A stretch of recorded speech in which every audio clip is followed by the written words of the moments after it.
Hi, and welcome back to another show. Thanks everyone who has contacted me with suggestions for show topics. If you have any suggestions for things to discuss, the best place to do that, or the best way to do that even, is to reach out to me by dropping me an email. The email address is talkmotoruk@gmail.com. Or if you're listening to this on YouTube, share your thoughts and opinions below in the comment section. They don't necessarily have to be bike related. However, coming up in this show, I'm going to be discussing a topic which may well spill into another couple of shows depending on the feedback that you guys listening may have or want to contact me on the back of listening to this. I am, of course, referring to that ridiculous trend that seems to have spiraled out of control here in the UK over the last few years: motorcycle theft. Unless you've been a hermit for the last 2 or 3 years, you will have all seen balaclava-clad idiots riding around on stolen motorcycles, flaunting the law, winding the police up, and generally pissing off us bikers. If you've been directly affected by motorcycle theft yourself, I'd love to hear your take on this, how it's affected you, either mentally, physically, emotionally. Has it put you off biking? Are you still biking? Are you determined to carry on? Are you one of the unlucky ones who's been bike jacked? Have you tried to apprehend these youths? What has been the outcome of that? Where were the police on that? Have they done anything? Have they followed it up? Have you got your bike back? Have you ended up getting into trouble yourself for trying to protect your own gear? How has it impacted your motorcycle insurance? Whatever your story, I want to hear from you guys out there. I'm going to be looking and discussing all those things, as well as a few pointers of things that you can do to help prevent your bike falling into the wrong hands. I'm going to be having a look at what the law's doing about this, and questions, points, suggestions, and just general comments that people have actually contacted me by email at the Short Talk Moto. So without further ado, let's quit the waffle and get started.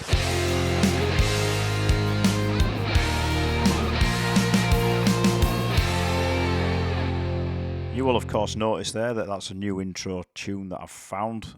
Not sure if I like it. I'll probably change it a few more times before we settle on one that I'm happy with and that I'll keep. Anyway, I digress. Back to the show.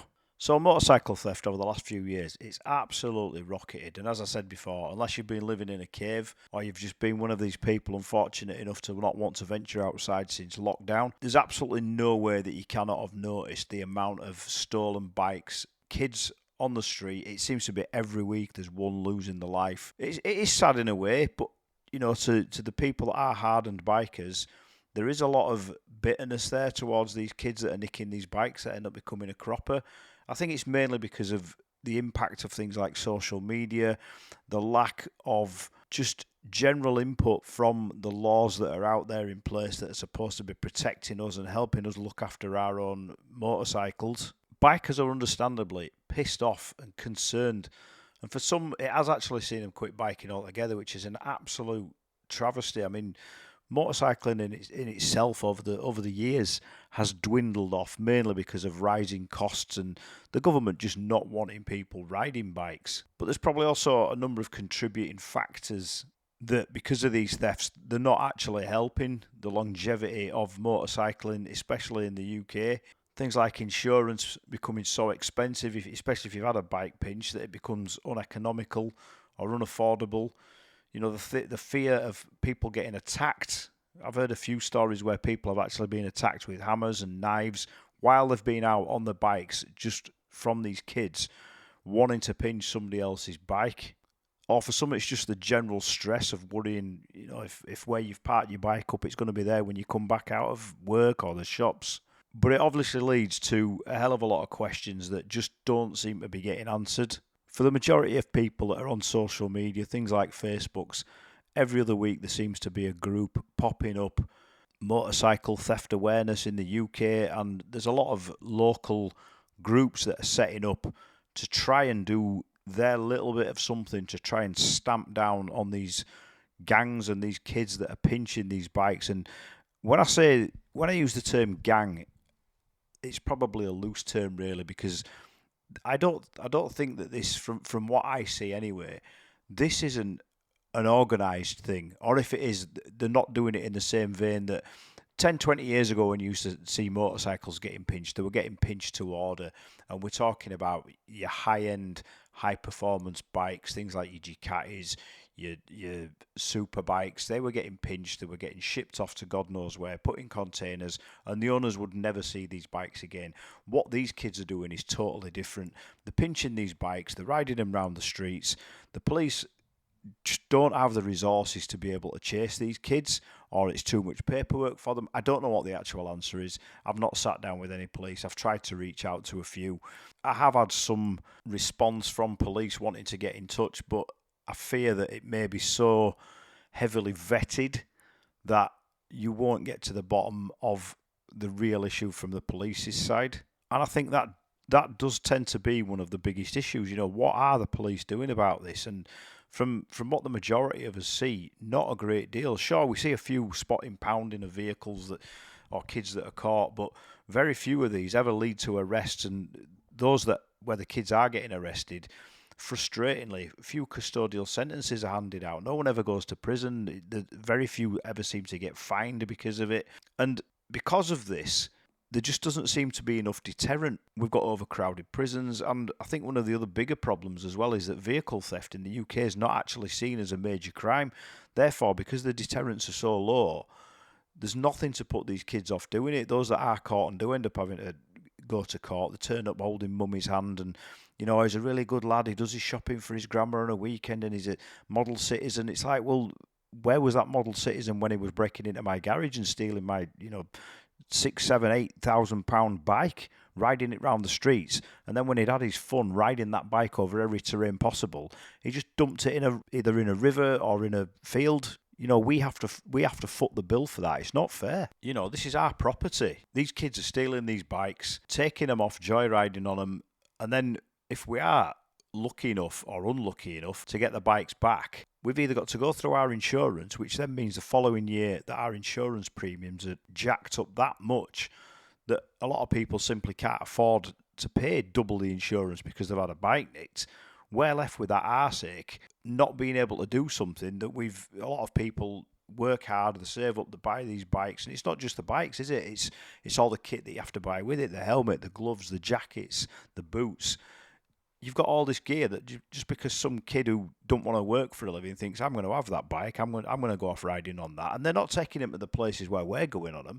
They're just riding them around the streets. Antisocial behaviour. All the police seem to be interested in doing is issuing you with a crime number, and all the insurance companies seem to be interested in is writing your bike off if you are unlucky enough to get it back, and then hiking your insurance up the following year so you can't do anything about it. I've seen a lot of people over the last 12 months that have just simply given up biking as it's too much of a risk. And even when owners have been tipped off about the whereabouts of their bikes, some people have got trackers on the bikes, they've told the police aren't interested, they don't turn up, or they'll say, we'll go around the following day. And interestingly, I was actually talking to somebody yesterday who is ex-police, and they said that the problem is that if you know where your bike is, the police can't simply go around to that person's house and walk into their house. They've got to apply to the courts to get a warrant to be able to go into their property. There's too much legal red tape. So if they do that, say like 8, 9 o'clock at night, they're not going to get a warrant back that same day. So they'll apply for one and then they'll get one the following day, by which time your bike's gone. It's been passed through God knows how many other hands. It's just not there. We know the police are stretched with resources. And I think that this red tape that they have to jump through to be able to go do something like get their bikes back, it's not helping the bigger picture. The kids know that are nicking these bikes, so they're just to live a life of Riley and do what they want. It's just easier for the police to issue a crime number and chalk it down to another crime that's never going to get solved. I've seen countless posts on Facebook groups of people saying, right, let's go get the bike back ourselves, and I know where it is. I've seen it flying up and down these streets. I know that it's in one or two places. It's in this guy's back garden, whatever.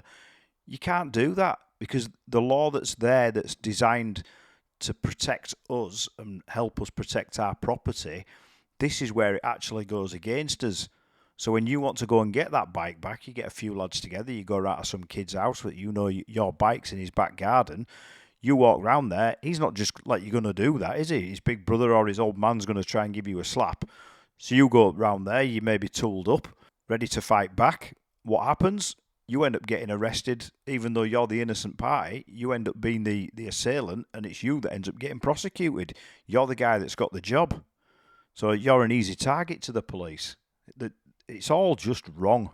There was a story I was reading a couple of weeks ago about two kids that had burgled this guy's house, and they'd actually made off on the back of a motorbike.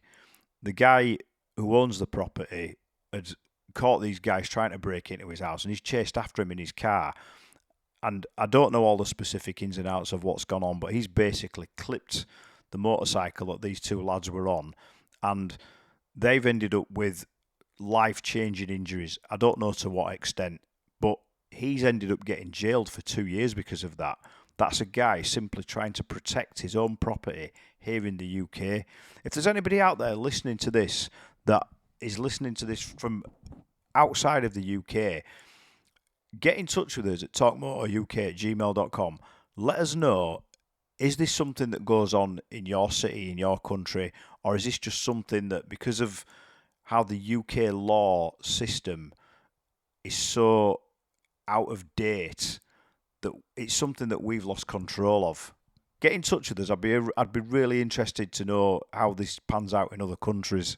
So the question is then, what do we do to stop these thieves? Well, if you speak to people like the police, their primary answer is prevention first, decent locks, chains, security. Not that it's going to do much to reduce your insurance premiums. I mean, why would it? Insurance companies are just out there to make money out there from us, and we're just an easy target. They're not interested in helping you save money. Even your no-one's claims discount bonus, that doesn't really count for anything these days unless you haven't got any, and then it's just a bit of a blank check for insurers. And there's so many loopholes that insurance companies will try and jump through to try and get out of paying you out in the event of a theft. Even, you know, if you've put something on your bike that you've not declared, they'll use that as a shitty stick to hit you with, to say, well, you didn't declare that, so you know your insurance is invalid. We're not going to pay you out. I mean, we've all seen the TikTok videos of these kids actually taking portable angle grinders and chain snips and things, and literally attacking bikes outside of places like supermarkets and high street stores.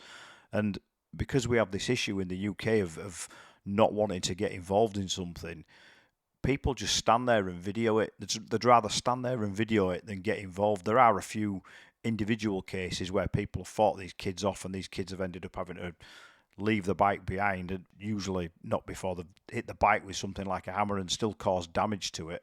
And I suppose that brings us nicely into the kind of next section of this show, which is motorcycle insurance. It is a legal requirement, car or bike or other motor vehicle. It's something that you have to have. Some insurers will recognise your no claims discount bonus from your car to your bike or vice versa. Most don't. That is one of the mysteries of motor vehicle insurance, isn't it? You know, if you can have an accident on your bike, and your car insurer's going to want to know when you come to reinsure your car. The same if you have a bump in your car. You may be an absolute shit driver in a car, but very good on a motorcycle. But if you have a prang in your car, you need to tell your bike insurance when you come to renew that. And that's an excuse for them. Let's add some more money on because he's a higher risk. If there's anyone listening who works in insurance that can answer this, please do contact the show and let us know why, because I'm sure there's a lot of people listening to this that would like to know why insurance is set up like that. I would like to see some kind of regulation system that stops motor vehicle insurers just charging whatever they want. And the thing with insurance as well is that it's one of those things that you need for many things, and you rarely see any benefit until you need to make a claim, and that's when it becomes a minefield of small print and jargon reserved for legal boffins. And it's usually worded in such a way that most people, myself included, you don't really know what it all means. When you sign any contract for any type of motor insurance or even property insurance, there's that many disclaimers and small print that most people just skim over it, sign the bit at the bottom because they need to take the insurance out, and have done. I actually did a bit of Googling and had a look online to see if I could find out a bit of information to do with insurance. And some of this information that I've picked up is from a company called White Dalton Motorcycle Solicitors. I'd like to thank them for the following info. They've got absolutely no affiliation with this show whatsoever. And I've not had any personal dealings with them, and I hope that I never do. But after a few searches on Trustpilot for their reviews, I can honestly say that they're scoring 4.3 out of 5 stars, with 67% of their reviews being 5-star ratings. So White Dalton Motorcycle Solicitors are Britain's most specialist motorbike accident compensation claims solicitors, dealing with all legal aspects of motorcycle accident compensation claims. Every one of their motorcycle solicitors rides, so they've all got motorbike experience. They've got years of experience in successfully gaining compensation for motorcyclists injured on the road. Well, that's what it says on Trustpilot anyway. So your contract of insurance, the clue's in the name there, it's contractual by nature, and that contract will tell you what you and your insurer must both do. However, Parliament has had something to say about that and such contracts, and a decade ago, the Consumer Insurance Disclosure and Representations Act was given royal assent and became law. This is an important piece of legislation as it sets out your obligations and those of your insurer. So it kind of protects both you as an individual insuring your bike, but it also protects them as insurers. So for example, it did away with the duty to disclose material facts to the insurer. This was groundbreaking at the time, as you no longer need to tell your insurer about anything which may impact the insurance contract. Rather, the duty is on the insurer to ask you specific questions. It's interesting with those aftermarket parts though, because that's one thing I see a lot of people asking questions from in motorcycle forums. You know, which parts of my motorbike that I've put on there do I need to tell my insurer about? You know, I've put a top box or some luggage. Do I need to tell them about that? I've put a sticker on my bike. Do I need to tell them about that? Things like aftermarket exhausts. I've always been under the assumption it was only things that were performance enhancing that you needed to disclose to your insurer, but apparently that's not always the case. And it does mean that you need to answer those questions honestly and with reasonable care. You know, did they get around this by asking the open-ended question, have you got any modifications or aftermarket parts? Do they see this as their duty, that they've asked that question? So although they've not been specific, they've kind of give you an opportunity to disclose any aftermarket parts.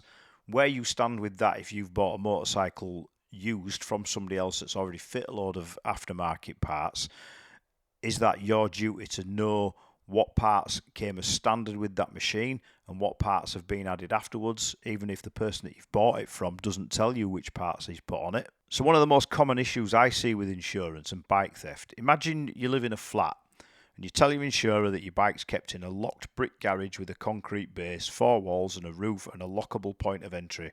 So far so good, you'd think. However, if you read the small print, I bet it reads something along the lines of, for which only you and those with your permission have access to. Oh dear.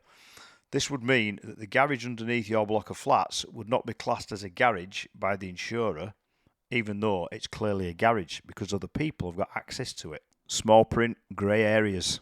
So this opened up an entirely new can of worms, and dependent on whether the answer you gave was deliberate or reckless or careless, and then dictated whether the insurer had the power to avoid the policy as a whole and keep the premium, or reduce the value of the payout on the basis that they would have still underwritten the risk but on a different terms or for a different premium. I won't go into the intricacies and misrepresentations within this show as it will bore a glass eye to sleep, but rather I'll deal with the day-to-day questions us bikers have for our insurance. So as an example of this, I've changed the pads on my bike to non-OEM parts. Does that matter? Well, generally not. If the bike's running a factory braking system and all you've done is change the brake pads, for example, at a routine service, then this will likely fall under the requirement to keep your bike in a safe and serviceable condition. There's no need to tell your insurer that you're using EBC pads or Brembo pads. It's expected that your bike will be using brake pads, full stop. But what about if I declare something like a top box and then I remove it temporarily? Do I need to declare that? Well, the answer to that is no. If the item was declared at the outset of the policy, the fact that it's removed temporarily for a period of time will no longer trigger further disclosure to the insurer. A top box, by its very design, can be removed and fitted at your convenience. I've got my renewal information pack and it's missing some information. Shall I tell the insurer or leave it? I've been with the same insurer for 5 years. The advice there is tell them a renewal is treated like a new contract. So it's important that if you spot an error, i.e. it's missing your bike safe course, or the estimated mileage is incorrect, it's no good trying to fall back on previous years. The renewal contains a declaration that you've checked for information and it's correct, whether you have read all that small print or not. Don't give the insurer an easy way out of not paying in the event of a claim. Tell them and get it amended. So my policy contains a clause not to ride on the Nürburgring. I've read that some insurers cannot include these types of terms in a policy. Am I minded to just ride it despite this warning? They can and they do. Don't forget, whilst Parliament has laid down law in relation to insurance, it does not involve itself in the intricacies of the policy. Therefore, if your insurer is not willing to underwrite that risk, they do not have to. If you act outside of the terms of your policy and ride on the ring, you do place your insurer on risk. If you do have an accident on the Nürburgring, your insurer will have to pay out on any claims. But it'll also mean the insurer has a continual basis upon which to claim back from you those costs which it paid out. This can be an expensive lesson, so pay close attention to what this is and what isn't covered. And here's an important one. My bike was stolen and the insurer is refusing to pay out on the basis that the motorcycle was not chained up. Is this fair? I had the steering lock on, but no chain. It seems unfair unless your policy specifically stated that you would have to have the bike chained up. Then it's sufficient for the steering lock to be on. I have dealt with a number of insurers who try and defeat the claim by running this argument. It's nonsense. The last one folded after receiving a single letter from a solicitor hinting at legal proceedings, and that one was direct from White Dalton insurers themselves. So based on these questions, I actually had a look on my insurance small print and it actually reads, notwithstanding anything herein to the contrary, it is agreed that the underwriters... why do they write small print like this? Who even talks like that, let alone understands what that means? It reminds me of that part in Willy Wonka and the Chocolate Factory. I'm on about the 1971 version now with Gene Wilder and that kid who went on to be a vet. The part at the end where Charlie gets roasted by Willy Wonka and he reads out the small print that they signed just before entering the factory. Under Section 37B of the contract signed by him, it states quite clearly that all offers shall become null and void if, and you can read it for yourself in this photostatic copy, I, the undersigned, shall forfeit all rights, privileges, and licenses herein and herein contained, etc., etc. Fax mentis incendium gloria culpum, etc., etc. Memo bis punitor delicatum. It's all there, black and white, clear as crystal. Yeah, that bit. Still a classic film, though. I digress.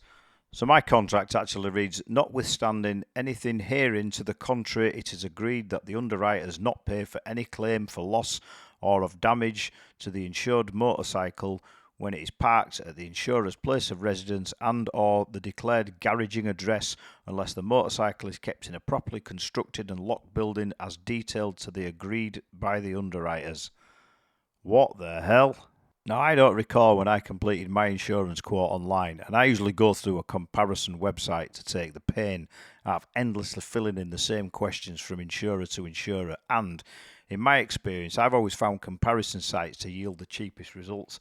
I don't recall filling in specifics on what my garage was constructed from, and as it turns out, my garage is one of the common Grimston garages constructed from pebble-dashed prefabricated concrete walls, bolted together with a steel up and over garage door with a corrugated cement roof, probably made out of asbestos from the 1970s, which is why nobody's ever done anything with it.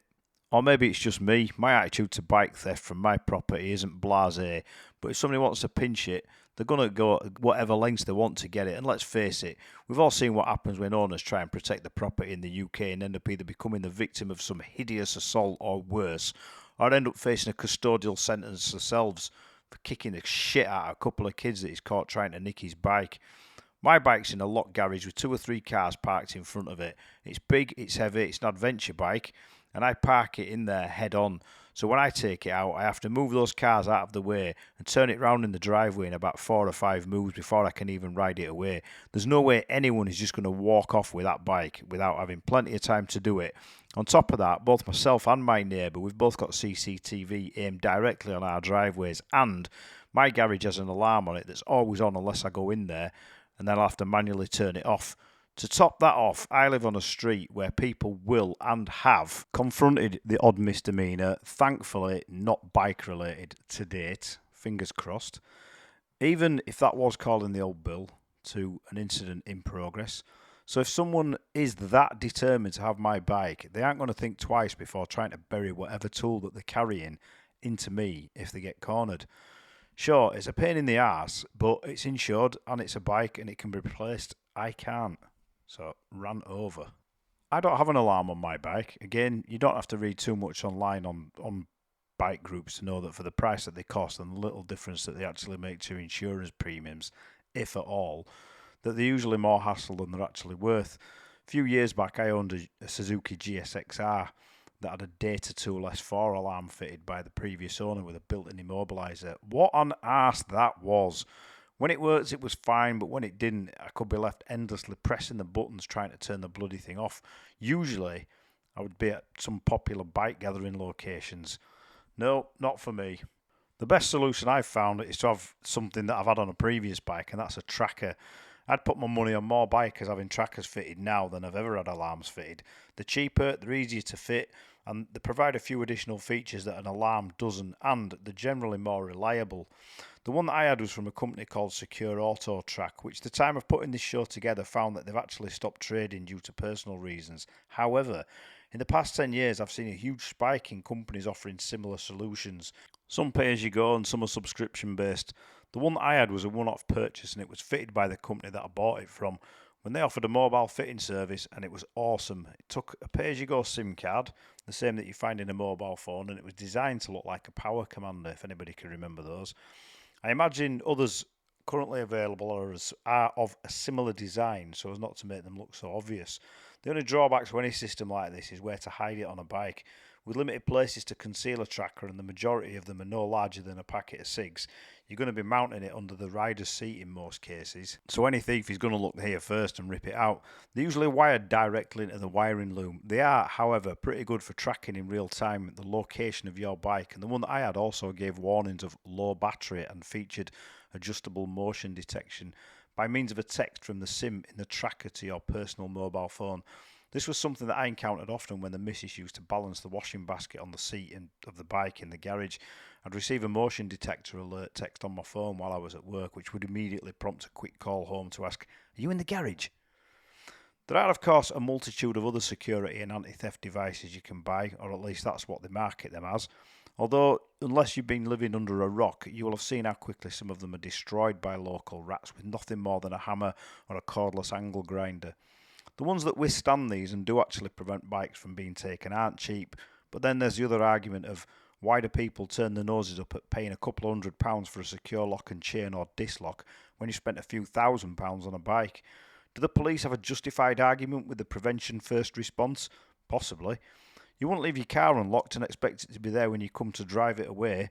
So knowing how easy it is in most cases, unless you own a Honda Goldwing, to push a bike away, why not make some effort at least to try and make it harder for a would-be thief to take your pride and joy? I've spoken to a few people over the past couple of years to inquire as to what other issues there are, and it seems there's also a problem higher up when it comes to actually tackling bike theft, namely the CPS or Crown Prosecution Service. The CPS, for those who aren't aware, are the body who are responsible for actually prosecuting criminal cases that have been investigated by the police and other investigative organisations in England and Wales. The CPS are independent and make decisions independently of the police and government. They decide which cases should be prosecuted and determine the appropriate charges in more serious or complex cases, and they advise the police during the early stages of investigations. From what I've been led to believe, the CPS may be part of the bigger problem in their failure to dish out appropriate charges or punishments to the bike thieves, so make the thrill of the chase worth the outcome should they get caught. They know that all they have to do is turn up in court looking all innocent and sorrowful, spin a few yarns about how they're a moral citizen and regularly do the grandparents' shopping, and the CPS just lets them walk away. Meanwhile, the bike owner's left financially out of pocket and bikeless and feeling totally let down by the system as the said thief carries out another crime. After multiple social media groups, rides and protests about such problems, it all seems largely futile in an attempt to stamp out the war on bike theft. It's actually occurred to me as I've been doing this show that we could just go on and on discussing this. So what I'm going to do is wrap it up here. What I wanted to do is hear from you guys out there. I'd be interested to hear from anyone listening to the show who may have had a bike stolen, come up against a bike thief having a go at your bike, or maybe you've intervened with someone else's bike in the process of being stolen. What did you do? Have you had any issues with your insurance paying out or claiming small print clauses as a means to try get out of paying you out on a claim?